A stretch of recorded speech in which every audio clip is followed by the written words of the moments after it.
बिस्मिल्लाहिर्रहमानिर्रहीम। अला इन्ना औलिया अल्लाहि ला खौफुन अलैहिम वला हुम यहज़नून।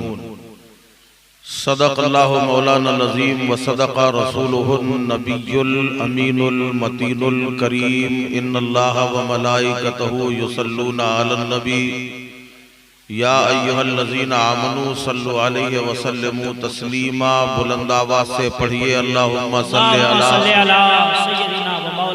सय्यदना व मौलाना मुहम्मदिन मुबारक व सल्लिम सलातम व सलामन अलैका या रसूल अल्लाह सल्लल्लाहु अलैहि वसल्लम। एक बार और हदिया दरूद पाक पेश करें। अल्लाहुम्मा सल्लि अला सय्यदना व मौलाना मुहम्मदिन मुबारक व सल्लिम सलातम व सलामन अलैका या रसूल अल्लाह सल्लल्लाहु अलैहि वसल्लम। आगे बिल्कुल खाली कुर्सियां पड़ी हैं, अगर आप लोग आगे आ जाएं तो बहुत अच्छा, क्योंकि आप अंधेरे में हैं। हमें अंधेरे में नहीं रहना, हमें तो उजालों में रहना है। क्या बात है, तो जरा उजाले में आ जाइए। हजरत का हुक्म है, आ जाए आप लोग।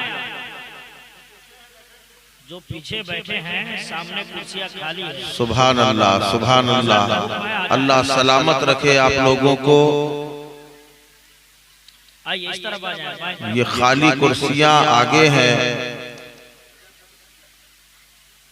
माशाअल्लाह आज का ये नूरानी जलसा हुजूर सैयदना सरकारे बगदाद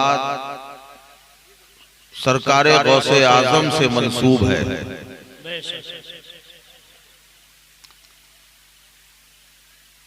अल्लाह तबारक व तआला हम सब की हाजिरी को कबूल फरमाए। ये गौसे आजम की महफिल है, इसमें वही आता है जिसे बुलाया जाता है। जिसे गौसे आजम ने चाहा उसे बुला लिया और जिसे चाहा उठा दिया, क्योंकि खुद सरकारे गौसे आजम फरमाते हैं कि अल्लाह की मखलूक के दिल मेरे हाथ में। आप अपने नसीबे पे नाज कीजिए कि आप गौसे आजम की महफिल में आए हैं। मेरी आदत है, उन्वानात तो कई एक हैं, कोशिश करूंगा कि कहीं ना कहीं सबको जम किया जाए, लेकिन आदत यह है कि जो जलसा जिस नाम से मंसूब हो उसी पर गुफ्तगू हो। मैंने जिस आयत पाक की तिलावत का शरफ हासिल किया, बार बार आप सुन चुके। अल्लाह ने पहले खबरदार किया कि खबरदार हो जाओ, बेशक अल्लाह के वलियों को न कोई खौफ है न कोई मलाल। खौफ क्या है और मलाल क्या है, ये दोनों अलग अलग हैं।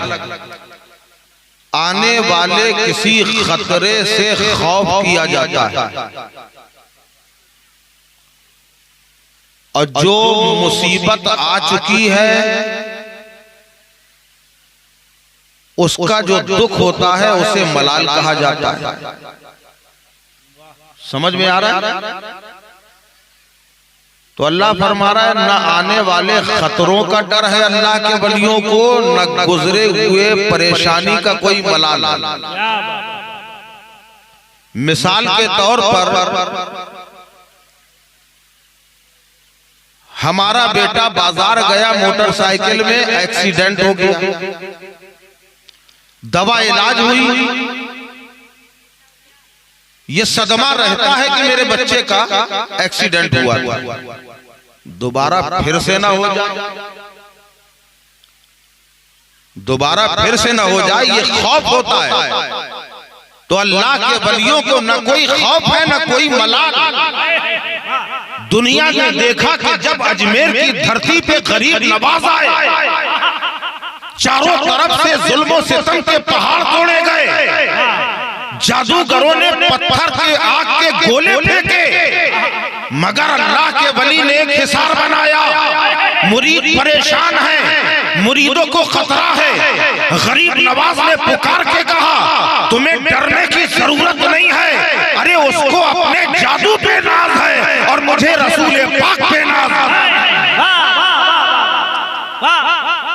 न किसी का डर है न किसी का मलाल है, न कोई खौफ है न कोई मलाल है। अल्लाह ने खबरदार क्यों किया? सबसे पहले रब ने कहा खबरदार हो जाओ। अगर खुदा चाहता डायरेक्ट कह सकता था बेशक अल्लाह के वलियों को न कोई खौफ है न कोई मलाल, मगर पहले रब ने खबरदार किया, होशियार किया। ये होशियार करने की जरूरत क्या है? खबरदार करने की जरूरत क्या है? आपने देखा होगा, आप जब बाजार की तरफ जा रहे हैं, एक खंबा नजर आया, दूसरा खंबा नजर आया, बिजली के बहुत सारे खंबे लगे हुए हैं, सारे खंबे एक जैसे हैं, सबकी शक्ल सूरत एक जैसी है, सबकी शबाहत एक जैसी है, मगर एक ऐसा भी खंबा नजर आएगा जिसमें एक लाल रंग का मुंडा बना हुआ है और दो हड्डी बनी हुई है, उसमें लिखा है डेंजर, उसमें लिखा है खबरदार, उसमें लिखा है होशियार। जब बिजली वालों से पूछा गया खंबे तो सब एक जैसे हैं, इसमें होशियार क्यों लिखा गया, इसमें खबरदार क्यों लिखा गया, इसको इसमें अलर्ट क्यों किया गया? तो जवाब दिया कि सब जैसे सब खंबों के जैसी शक्लो शबाहत जरूर है, मगर पावर इसमें ज्यादा है, करंट इसमें ज्यादा है। यही हाल अल्लाह के बलियों का होता है, रहते हमारे तुम्हारे साथ में है, मगर पावर ज्यादा लिए होते हैं। अरे तुमने समझा हो या ना समझा हो, तुम्हारे दरमियान में रहकर एक ऐसा वली कामिल भी था कि जिसके लिए खुदा ने कह दिया कि खबरदार हो जाओ, अल्लाह के वलियों को कोई खौफ नहीं है, वो कोई और नहीं बल्कि वो नसीबी सरदार है। ना किसी की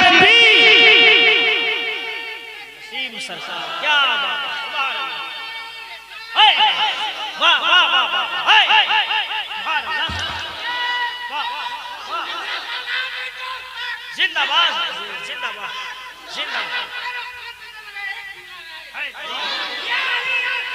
या अली सुभान अल्लाह। अरे मियाँ यही तो इश्क है, इसी का नाम इश्क है, इसी का नाम मोहब्बत है। आओ तारीख उठाओ, यही हिंदुस्तान की धरती थी कि जब हर तरफ से जुल्म ढाए जा रहे हैं, मजालिम के पहाड़ तोड़े जा रहे हैं, शेरों की खाल में भेड़िए नजर आ रहे हैं, हर तरफ ईमान के लुटेरे नजर आ रहे हैं।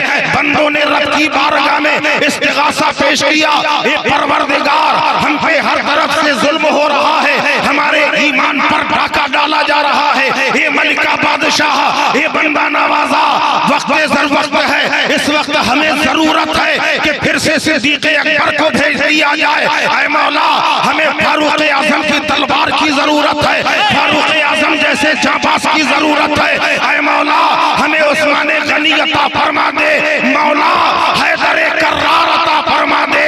ये परवरदिगार जरूरत है हसन मुश्तबा को दे दे, मौला जरूरत है शहीद करबला को दे दे। ये परवरदिगार जरूरत है इमाम आजम को भेज दिया जाए, मौला जरूरत है गौसे आजम को भेज दिया जाए। परवरदिगार जरूरत है कि गरीब नवाज को भेज दिया जाए। रब की बारगाह से जवाब मिला, जब सिद्दीक़ अकबर की जरूरत थी भेज दिया गया, जब फारूक आजम की जरूरत थी तब भेज दिया गया, जब उस्मान ज़ुन्नुरैन की जरूरत थी भेज दिया गया, जब हैदर कर्रार की जरूरत थी भेज दिया गया, जब हसन मुश्तबा की जरूरत थी भेज दिया गया, जब शहीद करबला की जरूरत थी तब भेज दिया गया, जब इमाम आजम की जरूरत थी भेज दिया गया, जब गौसे आजम की जरूरत थी भेज दिया गया, जब गरीब नवाज की जरूरत थी भेज दिया। अब उन्हें न भेजा जाएगा बल्कि तुम्हारी रहबरी के लिए अहमद रजा को भेजा जा रहा है। अहमद रजा को अल्लाह ने दिया, अहमद रजा।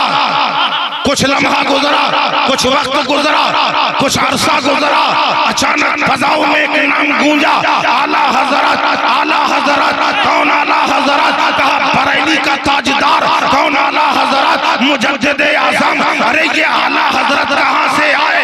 आला हजरत कहाँ से आए? रब ने अहमद रजा दिया था, आला हजरत कहाँ से आए? तय किया, ए परवरदिगार हमने तुझसे मांगा था अपनी रहबरी के लिए, तूने अहमद रजा दिया था, ये आला हजरत कहां से आए? रब की बारगाह से जवाब मिला, कासिम नेमत मेरे मुस्तफा है, कासिम नेमत मेरा नबी है, जाओ मेरे नबी से सवाल करो। अब अल्लाह के हबीब की बारगाह में अर्ज किया कि या रसूल अल्लाह, ए मदीने वाले सरकार, हमने रहबरी के लिए खुदा से मांगा था, रब ने अहमद रजा दिया, ये आला हजरत कौन है? अल्लाह के नबी की बारगाह से जवाब मिला, जो अहमद रजा है उसी को आला हजरत मैंने बनाया है। आका क्या बात है? जवाब मिला, क्या तूने पालकी के वाक़ये को फरामोश कर दिया? अरे जिस अहमद रजा ने मेरी आल को आला समझकर अपने कांधे में बैठा ला, मैंने उसे क़यामत तक के लिए आला हजरत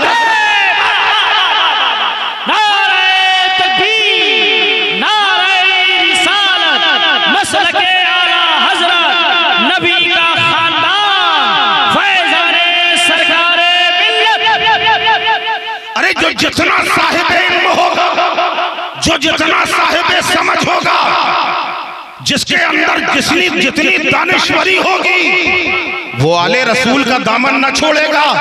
अरे खुद बरेली के ताजदार को देखो, अपने वक्त का इमाम है, अपने वक्त का मुजद्दिद है, दुनिया आला हजरत कहती है, बड़े बड़े औलिया मौजूद हैं, चाहते आला हजरत किसी की भी बारगाह में चले जाते, दाखिले सिलसिला हो जाते, मगर नहीं, बारगाह में सैयद आले रसूल का दामन थाम लिया। अल्लाह अल्लाह इसलिए थामा कि जब नबी ने ऐलान किया था कि मेरी आल और कुरान को मजबूती से थामे रहो, आला हजरत ने अमली मैदान में उतर कर एक हाथ में कंजुल ईमान लिया और दूसरे हाथ में आले रसूल का दामन थाम लिया। वो है आला हजरत, वो है आला हजरत। और एक बात और भी, एक दर वाला होता है, एक दर वाला होता है, एक घर वाला, दर वाला दर तक रहता है, दरवाजे तक रहता है, घर वाला अंदर तक पहुंच जाता है, इसलिए घर वाले का दामन पकड़ा। और आगे आओ, हुजूर मुफ्ती आज़म हिंद। कौन मुफ्ती आज़म हिंद? जिन्होंने जमाने की परवाह न की, जिन्होंने हुकूमत को खतरे में नहीं लाए, वो मुफ्ती आज़म हिंद। आला हज़रत में कोई कमी थी? मैं समझता हूं जो कमी बताया उसमें खुद कमी। आला हज़रत में कोई कमी नहीं, उनकी विलायत में कोई कमी नहीं, उनके इल्म में कोई कमी नहीं, उनके तक़वे में कोई कमी नहीं। साहिब तक़वा भी हैं, अल्लाह के वली भी हैं, मुजद्दिद आज़म भी हैं, तरीक़त के इमाम भी हैं, उसके बावजूद मुफ्ती आज़म मुरीद हुए आला हज़रत से क्यों नहीं? जबकि आला हजरत के बेटे हैं, मुरीद हुए तो सैयद नूर मियां मारहरवी से। पूछा, आप मुरीद अपने वाले से क्यों ना हुए? वाले से क्यों ना हुए? मारहरा में जाके सैयद नूर मियां से क्यों हुए? तो जवाब दिया जा रहा है कि मैं वफादार बेटा हूं, वफादार। मैंने अपने बाप की सुन्नत पे अमल किया है, मेरे बाप ने भी आले रसूल का दामन थामा है, मैंने भी आले रसूल। वो मुफ्ती आज़म है जिन्होंने नजबंदी के मौके फतवा सादिर फरमाया, पैसा लुटाने वाले खड़े हैं कि पैसा ले लो, पैसे को खातिर में ना लाए। हुकूमत ने दबाव डाला, हुकूमत के दबाव में नहीं आए, ऐलान कर दिया कि मुस्तफा रजा ने जो फतवा दे दिया वो दे दिया, मुझे दुनियादारों की परवाह नहीं है, मैंने तो रसूल की मोहब्बत में डूब कर फतवा दिया है। किया कि 3 रोज पहले उन्हीं का एक शागिर्द रशीद, जिसे दुनिया ने साहिब इल्म माना, अपने वक्त का मुफ्ती माना, वो मुफ्ती मुतीउर रहमान ने इस वक्त इतना बड़ा फैसला किया है। ये फैसला खाली मुफ्ती मुतीउर रहमान का नहीं है, बल्कि मेरी नजर से पूछा जाए तो मुफ्ती आजम का फैसला है। मुफ्ती आजम का फैसला है। फैसला ये दे दिया कि सैयद नसीम अख्तर कादरी ना कल बातिल थे, ना आज बातिल थे, कल भी हक में थे, आज भी हक में थे।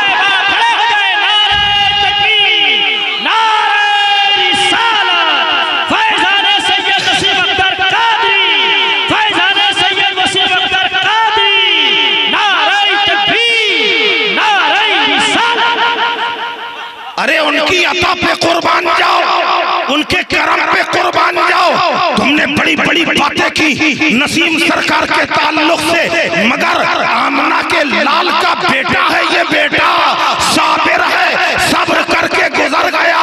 अगर गौसे आजम होते उनका जलाल सामने आ जाता, मगर वो गौसे आजम एक तरफ उनसे ये भी कहा कि ये फैसला गौसे आजम करेंगे, और दूसरी तरफ कहीं गौसे आजम का जलाल न जाहिर हो जाए। अपने बेटे से कहला दिया कि मदीने जा रहे हो तो नाना से कह देना कि मैंने अपने सारे दुश्मनों को ये कौम का दर्द नहीं तो क्या है? ये कौम का दर्द है। अल्हम्दुलिल्लाह उसी कौम के दर्द को लेके 3 मुजाहिद खड़े हुए। बरसों से ये मसला चल रहा था, कोई आगे आने वाला ना था, मगर जब यहाँ से कहा कि इसका फैसला गौसे आजम करेंगे, गौसे आजम तो वो है जिनके हाथ में लोगों के दिल हैं, उन दिलों को गौसे आजम ने अपनी तरफ खींचा कि आओ मेरे लाल की तरफ खड़े हो जाओ। गुलाम सरवर नेमती खड़े हो गए, मुफ्ती गुलाम हैदर मिसबाही खड़े हो गए, मौलाना अब्दुल रकीब खड़े हो गए। ये खुद नहीं खड़े हुए, गौसे आजम ने इन्हें मैदान में खड़ा किया।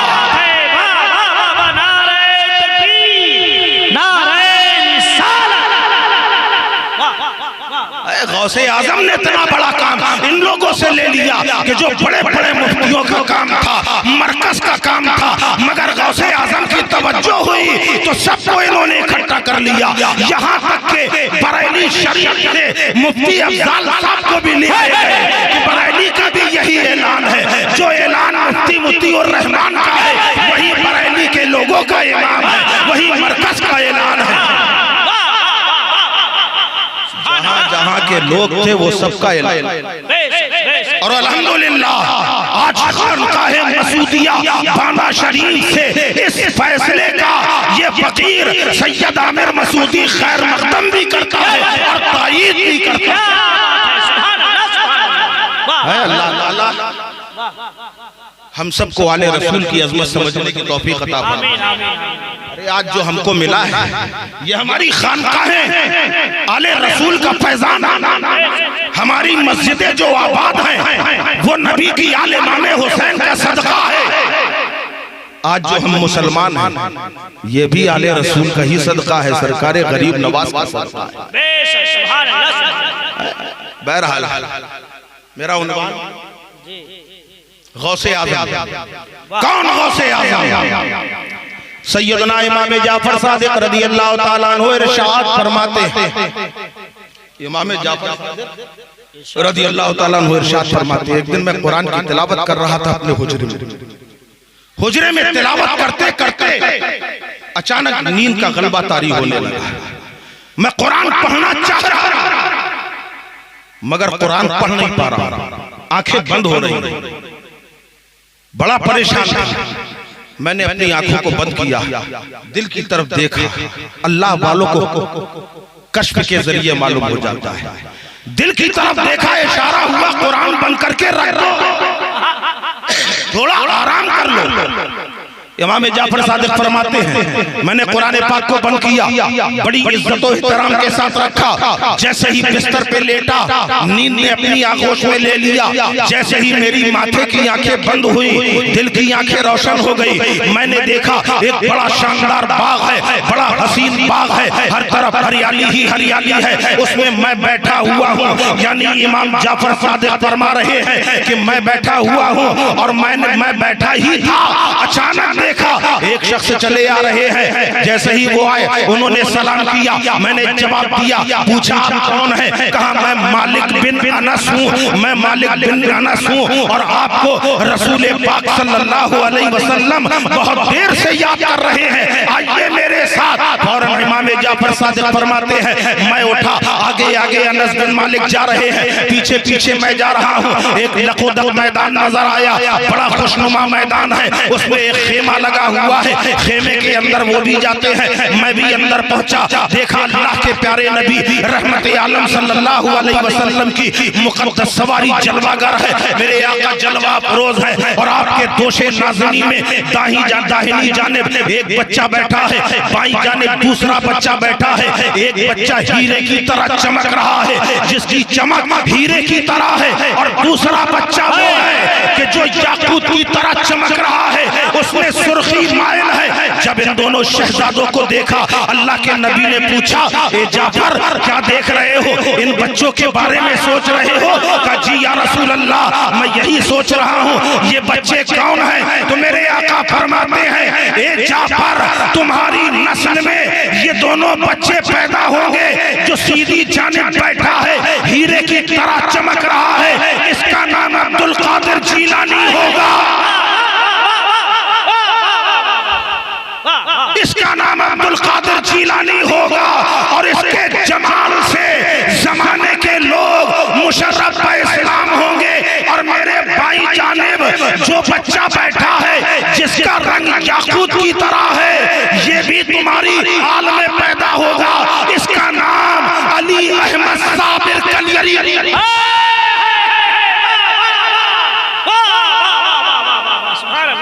और इसका जलाल बहुत ज्यादा होगा। अरे कुर्बान जाओ कि गौसे आजम का जमाल है कि जो बचे हो, अगर जलाल में गौसे आजम आ जाए तो पता ना चलेगा तुम कहाँ। वो गौसे आजम जिनकी बशारत रसूल पाक अता फरमा रहे हैं, और पैदाइश से पहले दोनों की बशारतें दी गई। जब सरकार गौसे आजम रदी अल्लाह ताला अन्हु की पैदाइश का वक्त आया, वहां भी बशारत हुई। और जब साबिर कलयरी जिन्होंने अपना नमाज़े जनाजा खुद पढ़ाया, जब इनकी पैदाइश का वक्त आया, माँ ने ख्वाब देखा, मौलाए कायनात अली मुर्तजा रज़ी अल्लाह अन्हु आए और फरमाया मुबारक तुम्हारी गोद में अल्लाह का वली आने वाला है, उसका नाम अली रखना। सुभान अल्लाह बोलो। फरमाया उसका नाम अली रखना। मौला अली गए, नबी तशरीफ ले आए, फरमाया तुम मुबारक हो, तुम्हारी गोद में अल्लाह का वली आने वाला है, उसका नाम अहमद रखना, उसका नाम अहमद रखना। और जब ख्वाब से बेदार हुए तो उनके मुर्शिद सामने आ गए कि तुम्हारी गोद में एक बच्चा पैदा होने वाला है, उसका नाम साबिर रखना। इसलिए तीनों को मिला दिया, अली अहमद साबिर कलियरी।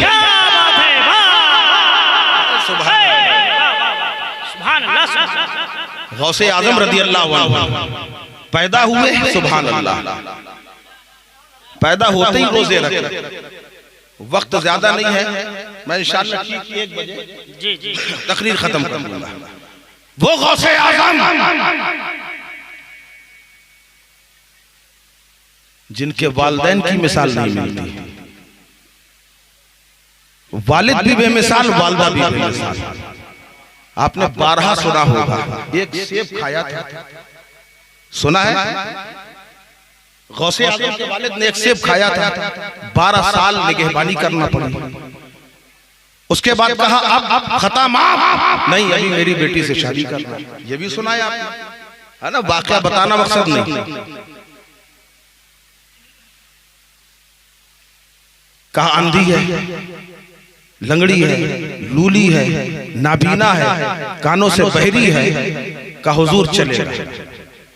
शादी हो गई, दुल्हन के कमरे में दाखिल हुए। जैसे ही दाखिल हुए आहट महसूस हुई, कोई आया।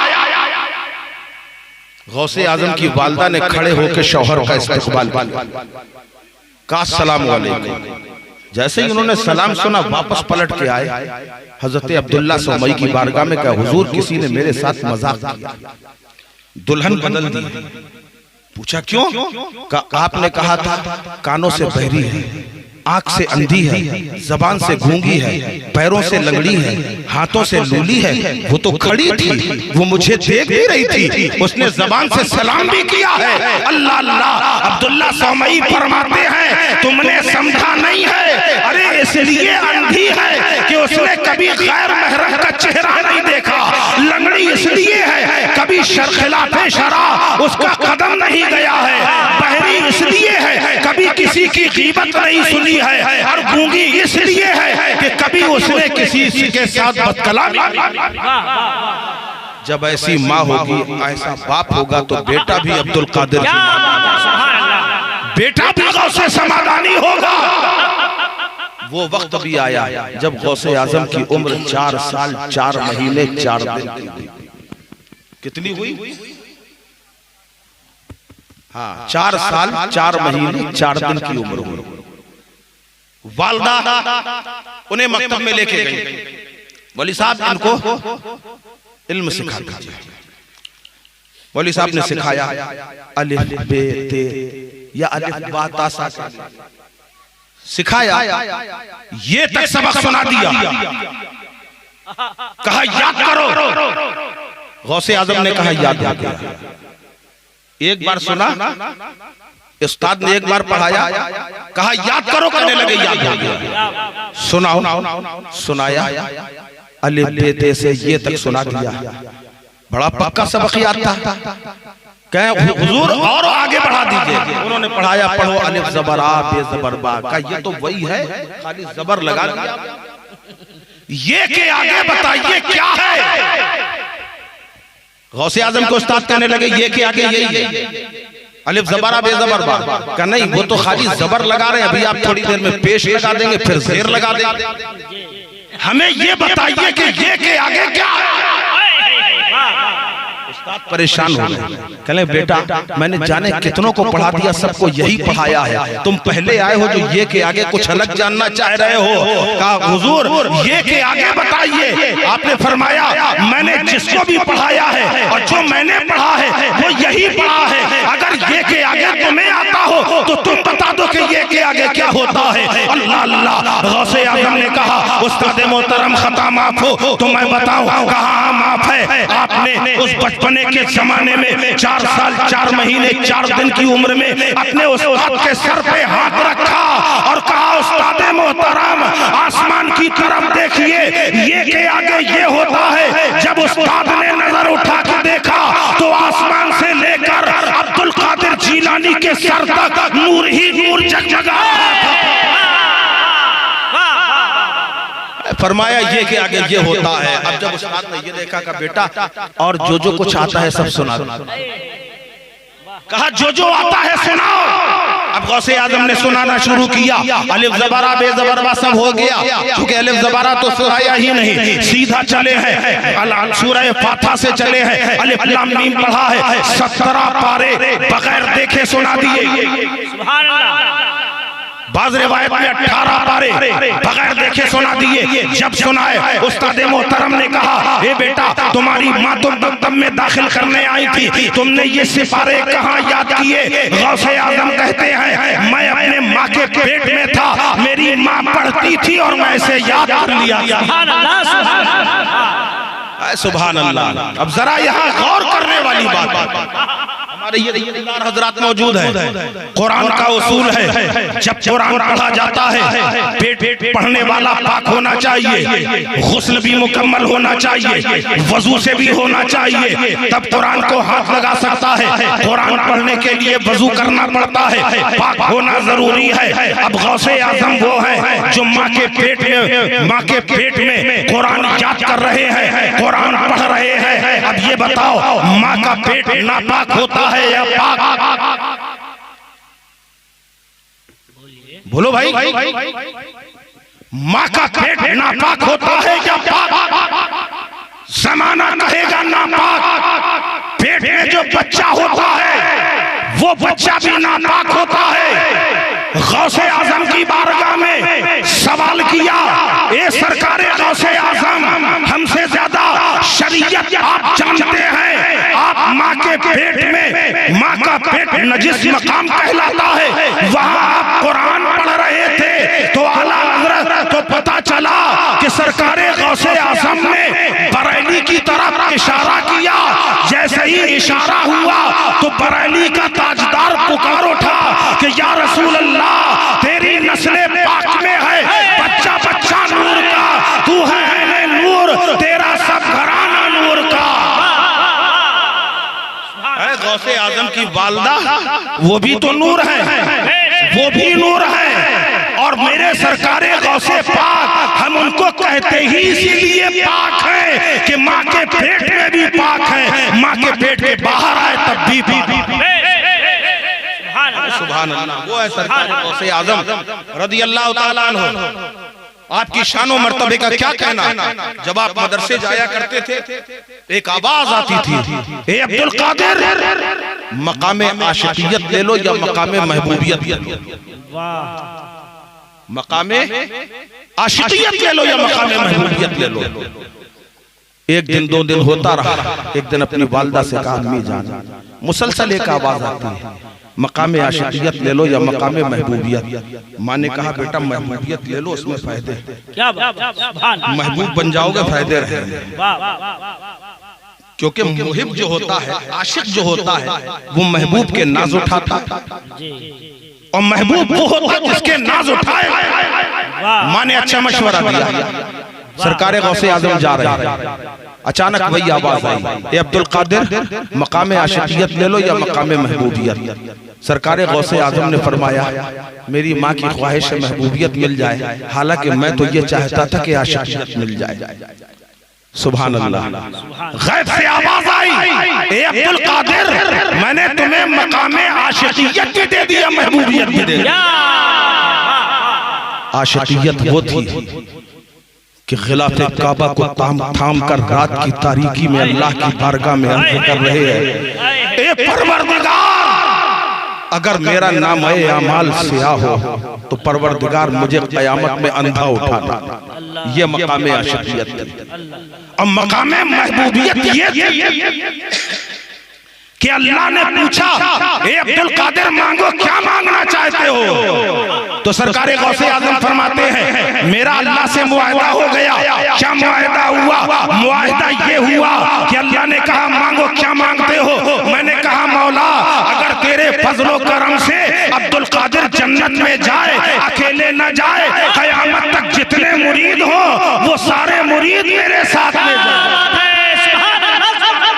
सुभान अल्लाह बोलो यार, आप कादरी हो कि नहीं?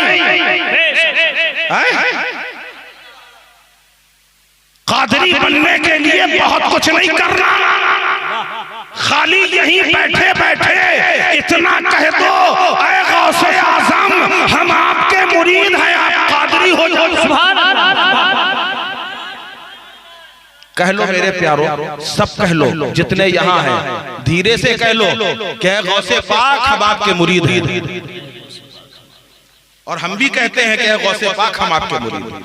अल्लाह की बारगाह में अर्ज किया है, परवरदिगार, अगर तू अपने फजल और करम से मुझे जन्नत अता करे तो मैं तन्हा ना जाऊं, क़यामत तक जो भी मेरे सिलसिले में दाखिल हो जाए, जो मेरे मुरीद हैं, सब मेरे साथ जन्नत में दाखिल हो। कहा, आए अब्दुल कादिर, और मांगो, क्या मांगना चाहते हो? तो गौसे आजम फरमाते हैं, मैंने अल्लाह की बारगाह में मांगा, ए परवरदिगार, मेरे मुरीद को उस वक्त तक मौत ना आए जब तक के उसे तौबा की तौफीक ना हो जाए। अल्लाह अल्लाह गौसे आजम ने मांगा, खुदा ने फरमाया अता किया। तो जब गौसे आजम के मुरीद को बगैर तौबा के मौत नहीं आ सकती, तो गौसे आजम का जो मुरीद भी हो और औलाद भी हो, उसे कैसे मौत आ सकती?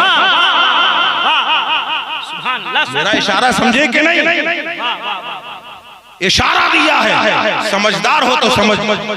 नबी के लालों से कभी दुश्मनी ना रखो, उनसे मोहब्बत करो, क्योंकि उनकी मोहब्बत में अगर मौत आएगी तो इंशाअल्लाह शहीद बन के कयामत में उठाए जाओगे। और अगर उनसे बुग़्ज़ रखो, हुजूर मुजाहिदे मिल्लत, उनको वली मानते हो कि नहीं?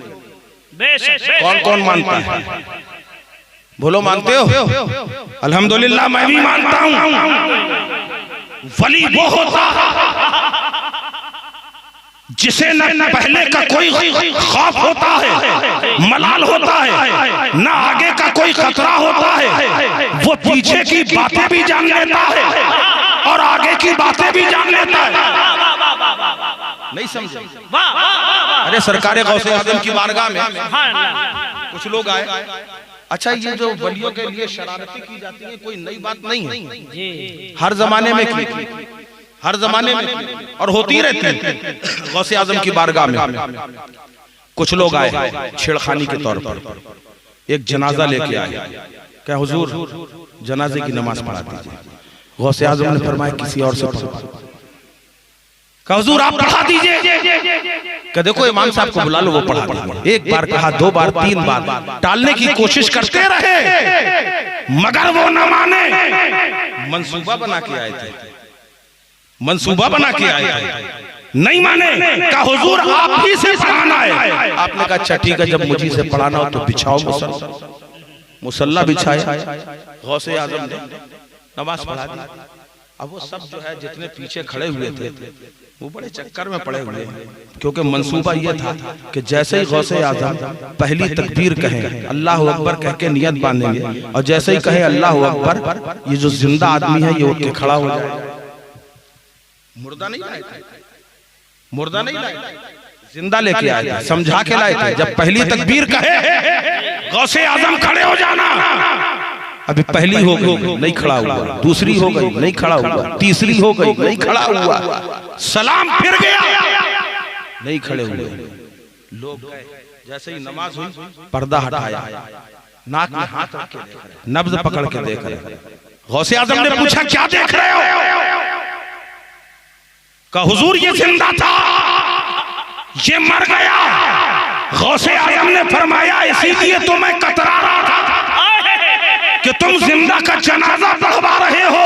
मैंने बहुत चाहा, क्योंकि मेरी नजर से ये छिपा नहीं था। मैंने देख लिया था ये जिंदा है, और मैंने ये भी देख लिया था कि तुम क्या मंसूबा बना के आए हो। अल्लाह अल्लाह, मगर जब तुम बज़िद हो गए और मैंने पढ़ा दिया, अब ये जिंदा नहीं होगा बल्कि जाओ। इशारा समझे? जो वली होता है वो पहले के बारे में भी जानता है। वली वो होता है जो आगे के बारे में भी जानता है। अरे ऐ मुजाहिदे मिल्लत के चाहने वालों, मुझे ये बताओ कि जब मुजाहिदे मिल्लत जैसा वली कामिल किसी की कदम बोसी कर रहा है, तो क्या उसने उसकी जिंदगी को नहीं देखा होगा?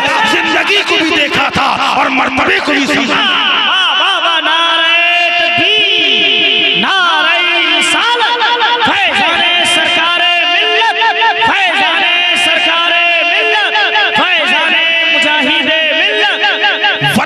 गुस्ताखी से बचो। अरे हुजूर बख्तियारे रहमतुल्लाह अलैह, जिन्हें ख्वाजा गरीब नवाज ने दिल्ली दे दी, क्या दे दिया? सब मिलके बोलो, दिल्ली बहुत छोटा सा है, बोलने में परेशानी नहीं होगी। खाली तुम्ही से थोड़ी कर रहे हैं, सब बोल दो। किसने दिया? हम भी तो हैं। हम कहते मौलाना गुलाम सरवर नेमती साहब, मैंने आपको बालेश्वर दे दिया। माना जाएगा?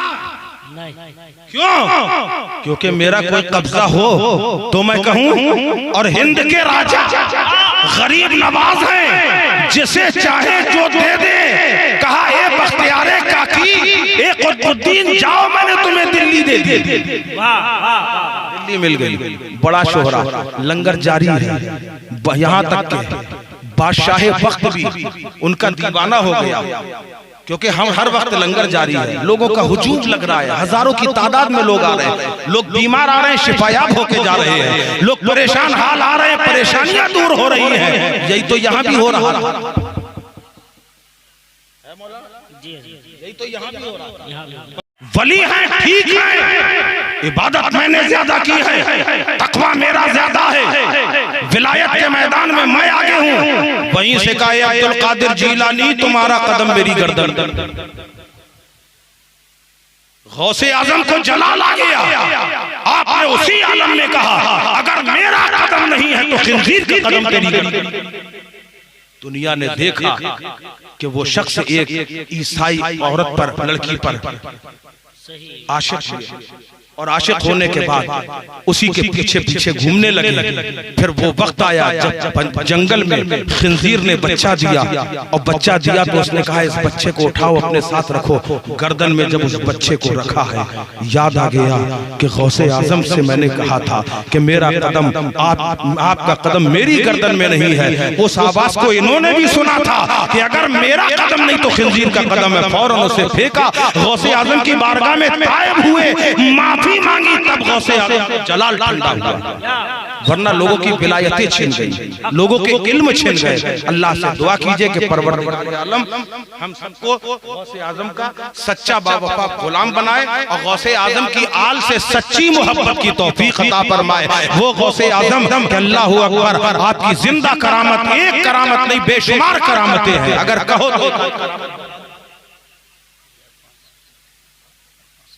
हाँ देखिए, अब वक्त नहीं बचा हमारा, लिहाजा मैं मुबारकबाद देता हूँ इस खानदान के, क्या नाम है, नासिर भाई, रोशन भाई, इनके वालिदैन जो बड़ी मेहनत मशक्कत से गौसे आजम की 11वीं मनाते हैं।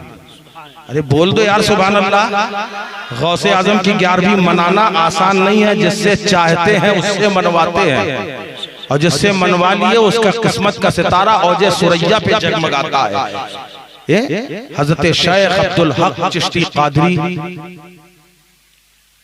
जिनका मजार सौराष्ट्र में है, बस जिनका मजार सौराष्ट्र में है, हजारों का मजमा लगता है। और आज उर्से हजरत ताज खान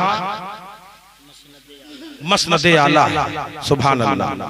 उर्स का मौका भी बड़ा मुबारक मौका होता है, जो न मिलता हो मांगो वो मिल जाता है, क्योंकि सदका लुटाने वाले गौसे आजम हैं। गौसे आजम की महफिल है, गौस का फैजान जारी है। आज जो मांगा जाएगा इंशाअल्लाह तबारक व तआला उर्स के सदक़े में भी अता किया जाएगा, गौसे आजम की महफिल के सदक़े में भी अता किया जाएगा।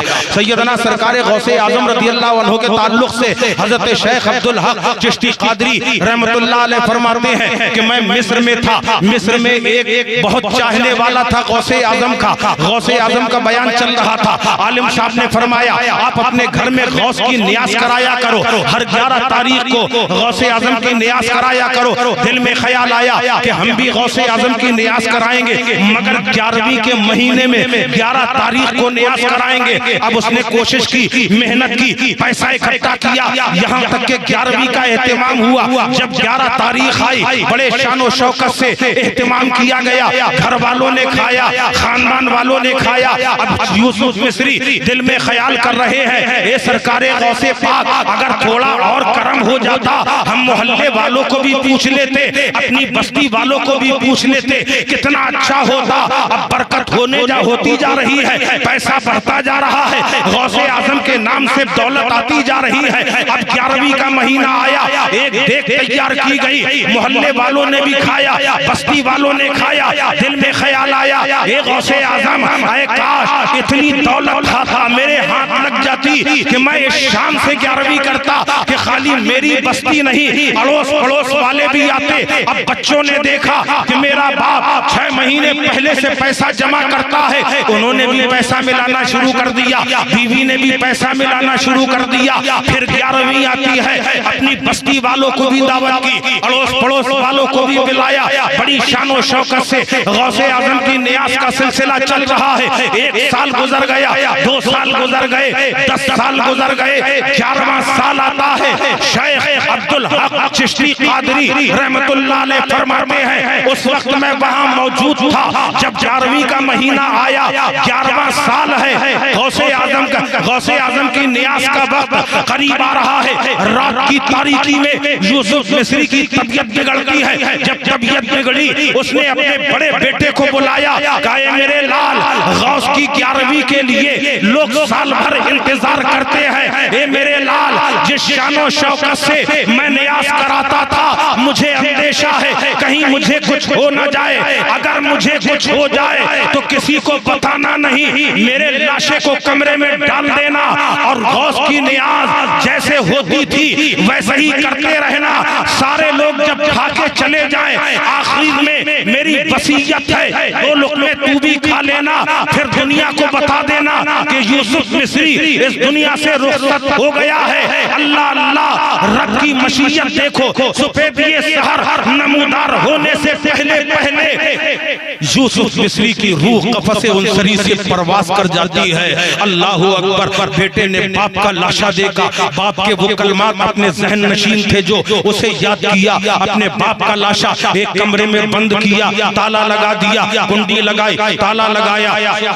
होता है गौसे आजम की फातहा हो रही है, गौसे आजम की नियाज उसी शान से मनाई जा रही है। आने वाले आ रहे हैं, गौस की नियाज खाते जा रहे हैं। सुबह से दोपहर हो गई, आने वालों का तांता बंधा हुआ है, लोग आ रहे हैं, गौस की नियाज खाते जा रहे हैं। यहाँ तक के असर का वक्त करीब आ गया, अब कोई आने वाला नहीं है। बेटे ने कहा अब बाप का लाशा निकालने का वक्त आ गया है, मगर बाप की वसीयत याद आई, ए बेटा 2 लुक़मे तू भी खा लेना। प्लेट में लिया, पहला लुक़मा उठाया था, दरवाजे पे दस्तक हुई, पूछा कौन है, कहा साइल हूँ, कहा अंदर आ जाओ। जैसे ही साइल अंदर आया, अपना खाना दे दिया कि ये लोग खाना खा लो। कहा कभी आज से पहले मैंने अकेले ये खाना नहीं खाया है, जब जब खाया है तेरे बाप के साथ खाया है। उसे बुलाओ, जब वो आएगा तब ये फकीर खाना खाएगा। अब उसके सब्र का पैमाना छलक गया, आंखें डबडबा गई, बाप का लाशा याद आ गया। फकीर का हाथ पकड़ा, अंदर कमरे में गए और जाने के बाद कहा अब आपसे क्या छिपाना, मेरा बाप दुनिया से जा चुका है, इसका लाशा सुबह से पड़ा है। उस फकीर ने हाथ पकड़ा, कहा यूसुफ मिस्री उठ, पहले मुझे खाना खिला दे। इतना कहना था कि बेटा देख कर दंग रह गया, जो सुबह से मुर्दा पड़ा था उठ के बैठ जाता है, खाना साथ में खाया जा रहा है। फकीर जाने लगा, बेटे ने दामन पकड़ लिया, ये मेरी मदद करने वाले, ये मुझ पर ऐसे वक्त पर करम करने वाले, अब मेरे बाप को नई जिंदगी तुम्हारे जरिए से मिली है, कम से कम ये तो बताते जाओ, ऐ मेरे मोहसिन तुम हो कौन? जाने वाला कहता है तुमने मुझे पहचाना नहीं, तेरा बाप जिसकी नियाज कराता था मैं वही अब्दुल कादिर जीलानी।